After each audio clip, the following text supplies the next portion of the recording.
controversial parenting tag videos. This is my first, I guess, tag video. Um, and I wanted to answer the questions just so 5 years down the line I can look and see how has my opinion on these things changed, because it has actually changed within the last, I would say, 4 or 5 years anyway. So I kind of want to talk about um, my changes and a lot of stuff. I guess I can't say I don't care about, but I mean, I think people should make their own choices. Who am I to judge? It's pretty much my stance on a lot of stuff. So, but I'll tell how I feel about it. How I feel, excuse me, how I feel about certain things. Um, yeah, I'm a Gemini, so I'm kind of like yes and no, gray, black and white, whole at the same time. So yeah. Anyway, question number one. I'm getting this from My Southern Comfort. I will give the person her props and put her link to the blog, to her blog in here. Pro life versus pro choice. I would say I am pro life. I don't believe in abortions. Um, I don't think. No, I know I would have never had an abortion. This is actually an argument me and my mom had when I was growing up. Um, Even though I was never sexually active. But if I were to ever had gotten pregnant, she would have made me get an abortion, or would have tried, and I would have definitely rebelled. Um, but if I were ever raped at this point and got pregnant, as long as I didn't have like some type of like deadly STD, um, I would have the baby anyway.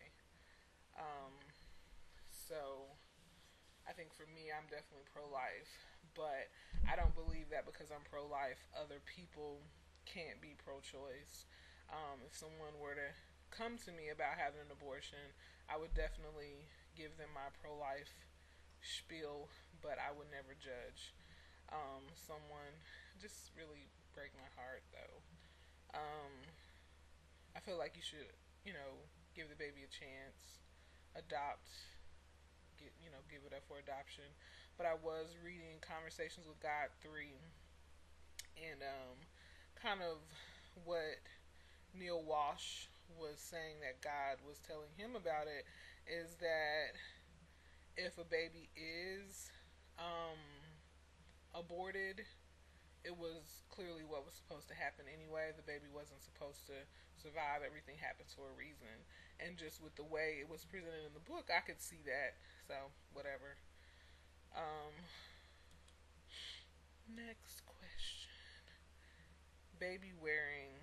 Um, I don't even see why this is a controversial question. Like, people don't. I can imagine people don't want to do that. I don't know. Well, I don't know why not, but I can't even understand the other side of that. But I'm definitely all for baby wearing. I want me and Gabrielle um, to bond like big time. I want part of the reason why I want her in my bed is because this is something I was talking to myself about. I think I was telling you about it Saturday morning, that I was really reflecting on. In terms of like co-sleeping, it's going to get into a whole different question. Excuse me, but I'll try to stick on baby wearing and then get to co-sleeping in a minute. But I want us to be bonding.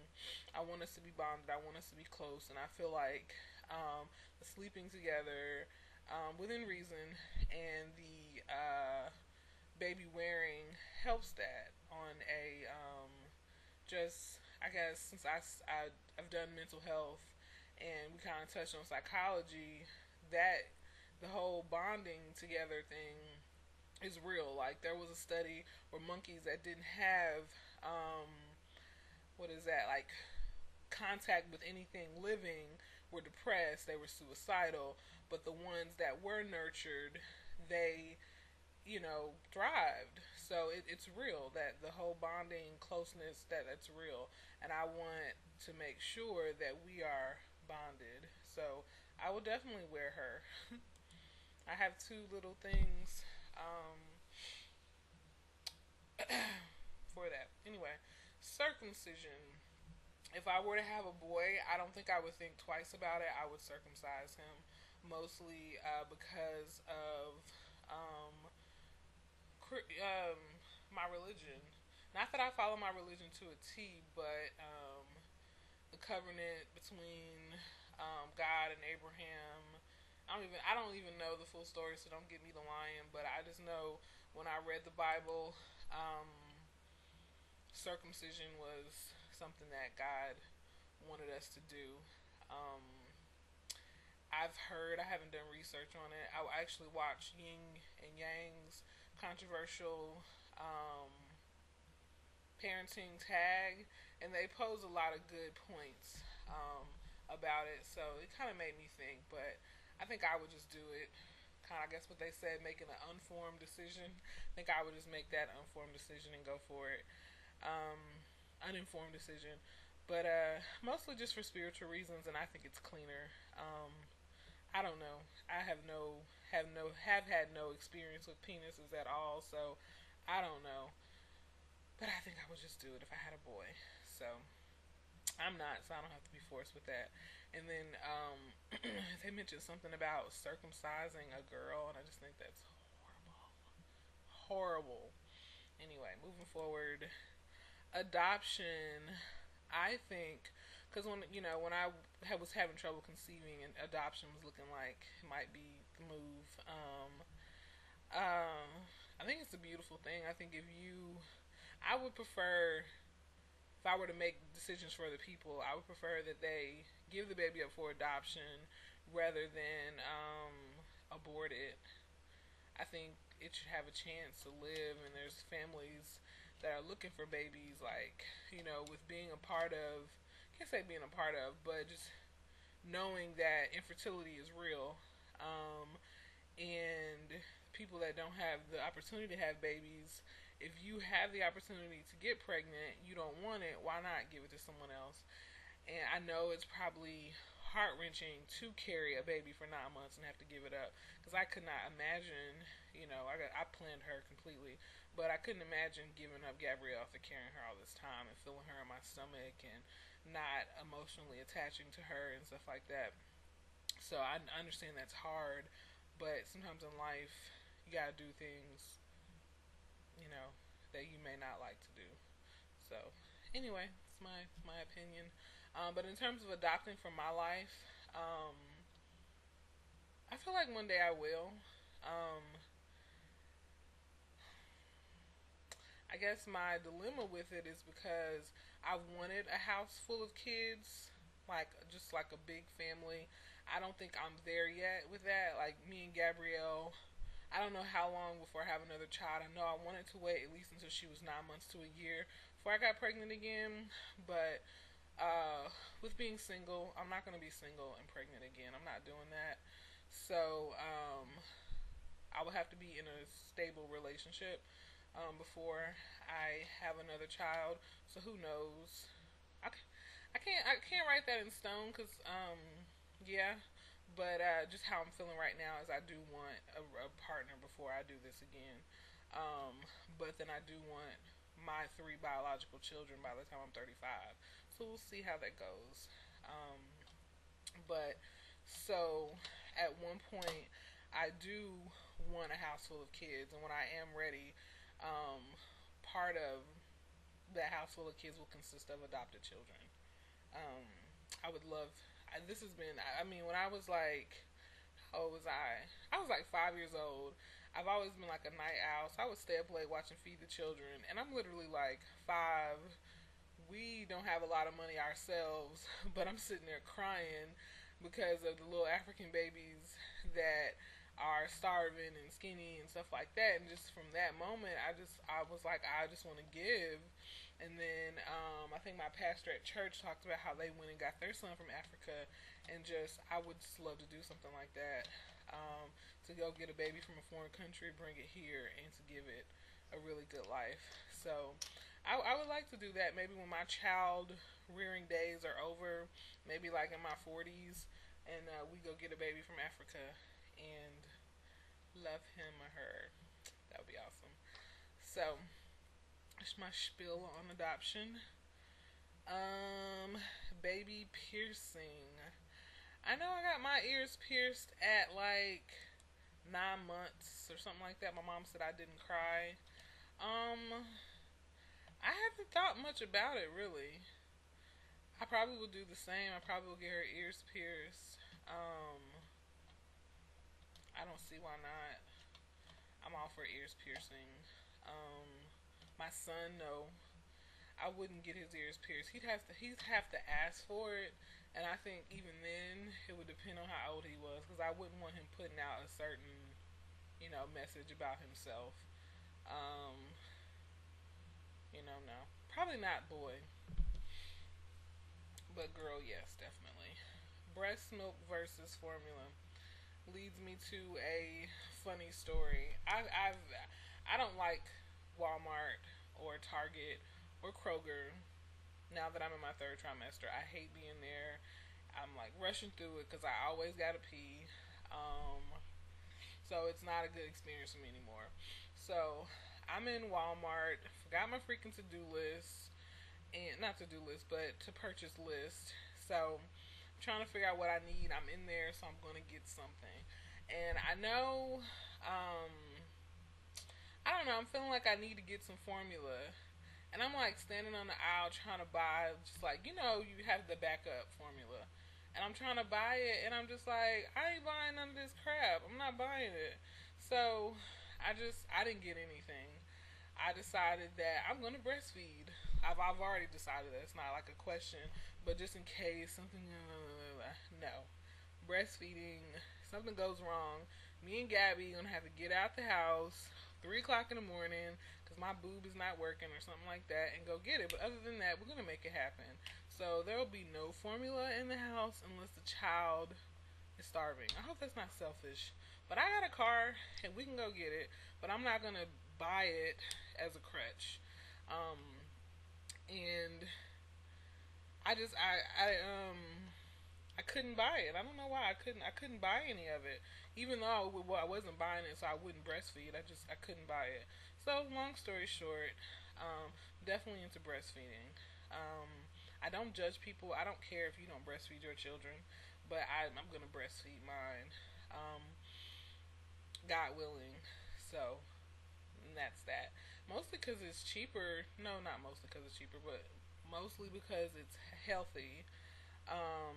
There's been studies that's shown that breast milk is, healthier for babies. Again, with the bonding, I believe that breastfeeding your child is one of the, one amazing way to make sure you're getting that bonding time in. Even if you are a busy parent, you have to feed her, so you will get that bonding time in that way. And yeah, okay. Spanking. I have worked with children in some capacity since I was 12. And I've never had to spank one that wasn't. Did I? I don't think I've ever spanked anybody. Definitely not professionally, no, but like a cousin or something. No, all my cousins they're younger than me, but I'm not old enough to be spanking them or anything. But so I feel like when I work with children, I can pretty much get them to listen and mind just by my tone, my directness, my consequences, all of that. I can get them to mind. Um, there are those special children that I feel, do need spankings because they just don't listen. They mostly because they haven't been trained to listen. I have some clients like that right now that I'd like to spank, but I can't. Um, but I don't foresee me having to spank her unless she is one of those kids that just has no respect for authority. And I think you don't have respect for authority because you have not been taught respect for authority. And being that she will be taught respect for authority, I don't think we'll have those kind of problems. But I'm not anti spanking. It really depends on the child. I know as a child growing up, the only reason why I would get spanked is one, fighting with my brother, and two, like lying or stealing. I didn't. I knew that was what would give me a spanking, so I avoided those three things. So I was raised without, pretty much without spankings, and I've turned out okay. And I plan to, talk to her, make sure she understands. Which to me, that's more important because in school, I think in child development classes, we talked about how sometimes kids that are spanked, when you ask them truly, what did you get a spanking for, they don't know. So it's like, what's the point in spanking somebody if you're not going to talk to them and truly explain to them why they're getting spanked in the first place? Because if they're not getting the message, you have to keep beating the kid, and you're not getting anywhere. And that's probably how kids end up um, you know, becoming physically aggressive, because it's like, okay, they basically feel like abused because like you keep just hitting me. I don't know why, so I'm just gonna hit this other person too. So we don't want her to be physically aggressive. So she will be talked to and explained why certain actions are wrong. She keeps deciding to do it, and then she'll get popped. But yeah, and I don't foresee that happening. So, but if it does, I'm okay with spanking. Co-sleeping. Um, co-sleeping. This is a tough subject for me because I feel like a hypocrite. Because I've actually dated someone, which to me this is a little out of hand. Um, dated someone. Our relationship kind of ended because of this. And I won't tell too many details, but she had a son. He was kind of old, and they did co-sleeping. Like he was like high school. We were broken up by then, of course. But I just always thought it was wrong on some level because of the independence or the lack of independence, and I guess because the relationship, he wasn't my child. I don't really. I guess I wasn't really in the stepmother zone, which I probably we should have been in the relationship if I wasn't in the stepmother zone. But no, I don't think. Well, I was against the co-sleeping, so that doesn't mean I wasn't in stepmother zone. I was against it. So yeah, I'm not gonna say I wasn't because I did care about the kids. It's kind of harsh, but I definitely disagree with it because I felt like it kind of made him not independent. But and at the time he was like, this time he was like 5, 6, and he's already autistic, and he had trouble doing just about everything, and so she did everything for him. So the co-sleeping just to me made it worse. Um, okay. So with Gabrielle, this is the conversation I was having myself on Saturday morning. Like, am I being a hypocrite by sleeping with her? She's like, well, she will be like weeks old, so we'll talk. We'll have the co-sleeping conversation if I'm still sleeping with her by 5. But anyway, so I'm thinking that I don't have an issue with co-sleeping when, and I go back and forth. This changes often. I don't have an issue with co-sleeping when they're months old. Like I can see myself co-sleeping with her until she's like full fledged co-sleeping 4 months. What I want to do is during her nap time. I think I mentioned this in another video. During her nap time, she sleeps in her bed. Um, so she knows this is her space. This is some place where she does sleep, and then at night she sleeps in my bed, mostly for breastfeeding. Not mostly for breastfeeding, but for bonding, breastfeeding, stuff like that. Um, but at 4 to 6 months, she will then start sleeping exclusively in her bed. And I feel that what I would like to do is I would like to continue, like when she gets like maybe a little older, we co-sleep on special occasions. Like if we're having a movie night, which I don't even have a TV in my room. I don't really believe in that. But special occasions, she can sleep with me. Like weekends or something like that. Like maybe a day out of the week. Um, But if I'm in a relationship, then I think co-sleeping needs to stop altogether. But then what I don't want to happen is for us to have this co-sleeping pattern that's pretty much healthy, because she does sleep in her bed sometimes and she sleeps with me sometimes, and it's like a pattern. But then when I get in a relationship or whatever, then that doesn't happen. And it's like I was actually watching Iana Fix My Life, where pretty much the mother and the son had a certain, like, he thought he was the man of the house. She told him he was the man of the house, but when she got a husband, it was like she got brand new on him, and he's like, okay, well, I'm the man of the house. Who is this? This guy. So I don't want it to be like we have this pattern, and then someone else comes in, and then how she's gonna perceive it is they kind of trump her, will they like take her place somewhat, or they change the dynamics of our relationship, and I don't want that to happen. So I want us to have like healthy boundaries, healthy sleeping patterns, healthy whatever. So when someone else comes in, it's not like, oh, I don't have as much time with my mom. I want it to stay consistent because it's healthy. So even with like if we do, I guess, sleep together one day a week when she's a little bit older, then even when I'm in a relationship, that's not so abnormal that it can't continue. But in the new, I don't know. I'm getting confused. Anyway, so yeah, it gets deep with that. But hopefully it'll all work out. And that's kind of one of the things I'm talking about with becoming a new mom, like how to figure all this stuff out and do it in a healthy way that's not going to damage her. But for right now, we are definitely going to co-sleep until she's 4 to 6 months. And I'll just play it by ear in terms of the other stuff. And she may be so independent. If she's anything like how I was, she won't really want to co-sleep with me when she's like 5 and 6. She'll well, no, I still want to sleep with my mom sometimes. She just wasn't having it. But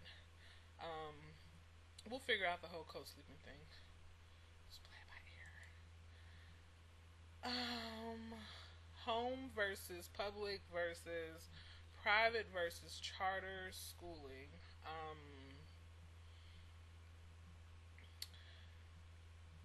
Definitely controversial.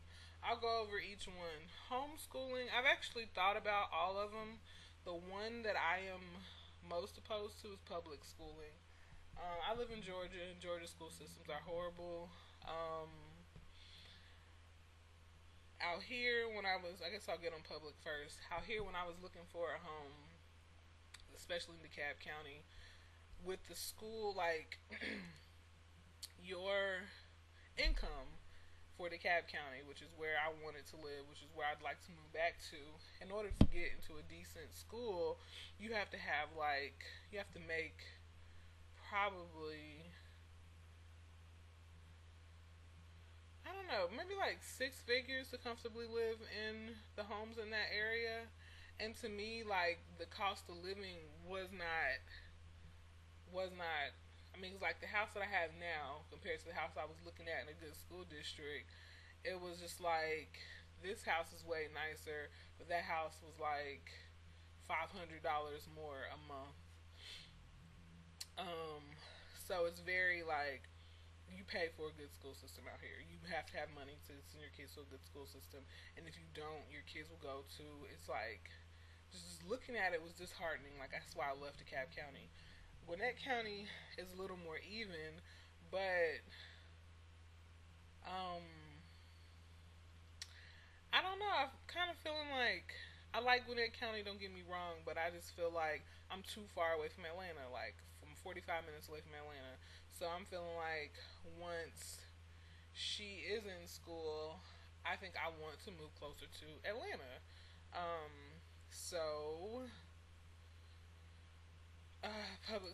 Well, no, because then she could go to public school systems. But either way, um, that's my public school dilemma. Homeschooling. I, depending on where I am income wise, I would homeschool her because they do have programs where socially she can not be, where you can avoid her being like socially awkward because she'll have interaction with other kids and stuff like that. So you can avoid, the weird homeschool kid that can't get along with people whole thing. So that's one thing which I don't really foresee myself doing that because I do want her to go to school. Private is what right now I would say I would do is private school. Um, Definitely looking at how business things are going moving forward. I'll be able to afford to send her to a private school. So that is what I'm leaning closer to, mostly because I would like her to get Christian education. But then I was looking at something on Facebook that kind of changed my mind about that. How they were talking about dinosaurs were created 2,000 years ago and how dinosaurs were talked about in the Bible. And I'm just like, if she's going to be learning stuff like that, I'm not going to be able to deal with that because that is off base. And I guess maybe they have an issue with, I don't know if it's general, but maybe thinking the world was only created 2,000 years ago and there was nothing before man or something like that. I don't know if that's the thought process. Excuse me, my back is hurting. I don't know if there's a thought process of private schools, so that'll take a little bit more research. But private is where I'd like to go for right now. Charter schooling, once she gets older and can get into a charter school, because out here, pretty much charter schools don't start until they take like standardized tests and they get chosen for them. So that would be an option. I do eventually, in terms of private school, my plan for her is to figure out what sports she likes. If she even likes sports, just saying she's going to be an athlete. If it's basketball, track, whatever, get her good training in that, yada yada yada. Get her tutorial to where she's really strong academically and really strong in her sport. And then by middle school, she's able to get into private school for free because she's an asset to the school. And so she pretty much pays for her own middle school, private school, and high school. And then after that, she is a lot better at her sport or sports of choice, and then she goes to college for free. So I only have to pay for 5 years of education, and she handles the other whatever. So that's the plan. Um, so private for right now. Yeah. Vaccinations. As you heard in my birthing plan, if you watched my last video, if you made it to the end, um, she will not probably receive all her vaccinations. I haven't gone over the newborn vaccinations, like the ones where she goes for her first appointment and stuff. Haven't gone over those, but I am trying to make informed decisions about those. And I guess it also depends on her child care as well. If she's gonna go to daycare, if she's gonna whatever, stay at home with a nanny, just depending on that. If she goes to daycare, she'll probably get a lot more. She'll have to. If she has a nanny, then she can get a lot less. I'll just get the nanny vaccinated. um, but yeah. So, let's see, next question. Cloth or disposable diaper. I thought about cloth diapering. YouTube definitely intrigued me on that. Maybe for the second kid we'll do cloth diapering, but this one, we're going to do disposable just because I don't have, um, I'm not staying at home with her, so we're going to do disposable. But I think cloth is awesome for those of you mothers that can do that. I think that's cool. Cry it out method. The thought freaks me out. There will be no crying out method. Here, I was thinking about this too Saturday morning. There will be nurturing, love, and support over in here. I know in terms of getting her to sleep in her own crib, that's the reason why I'm taking it so seriously, because I don't want to get it to the point to where she's so used to not sleeping in her crib, so used to sleeping with me until we have to do the cried out method or she's not going to get out of my bed. So I don't think I could bear listening to her cry and being sad, and that just seems so horrible. So that's why for a long time I was thinking that she would just start in her own crib so we don't even have to go through that.